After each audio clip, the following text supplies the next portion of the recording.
I was paid $1 million to stand perfectly still in a cornfield for 7 nights. I wasn't scaring away birds. My name is Miguel. I'm 28 years old, an ex-Marine, and until 2 weeks ago, I was deep in the hole with the agency. It was in that scenario of desperation that I found the ad. It wasn't on the dark web, nor in some shady back alley. It was in a printed newspaper, the kind nobody reads anymore, forgotten on a park bench. The kind of place I shouldn't have even stopped to look at. It read, needed, static field security location, Boa Safra Farm, interior of Mato Grosso, Brazil. Duration, 7 nights, harvest period.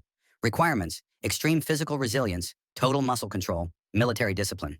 Payment, 1 million US dollars, tax-free offshore deposit. Note, candidate must be capable of remaining motionless for 12-hour periods.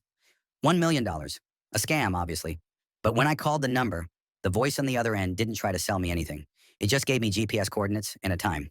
Would they steal my kidney and leave me waking up in a bathtub full of ice? To be honest, not even my kidneys are worth much these days, so I took the risk. The interview was brief. The contractor, a man named Colonel Valdemar, met me in a warehouse on the side of a dirt road. He didn't look like a farmer. He looked like a warden. Sun-cured face and scarred hands, and a look that evaluated me like a slab of meat at a butcher shop. Not a professional.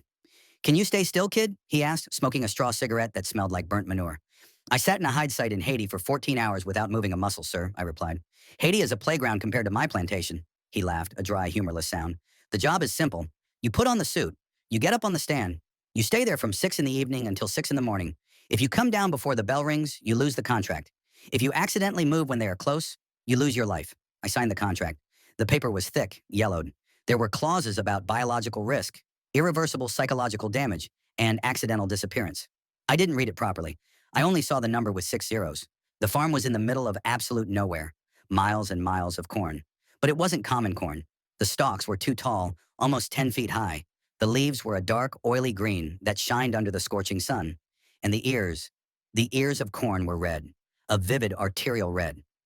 It's transgenic, Valdemar explained, catching my stare. Resistant to pests, but it attracts another kind of pest. We went to the center of the cornfield. There was a circular clearing, and in the middle of it, a solid wooden cross treated with pitch, featuring supports for feet and a backrest. Your post, he pointed. Then he handed me the uniform. I was expecting camouflage fatigues or maybe a tactical vest. What he gave me looked like a medieval nightmare, a jumpsuit made of thick leather, reinforced with ceramic plates and Kevlar underneath. Over the leather, coarse burlap was stitched on, mimicking the clothes of a classic scarecrow. The smell of the outfit was ranker than the breath of the local crackheads. Why the smell? I asked, holding back vomit as I pulled on the heavy pants. Olfactory camouflage, Valdemar said seriously. They are blind, but their sense of smell is sharp. This disguises your human scent.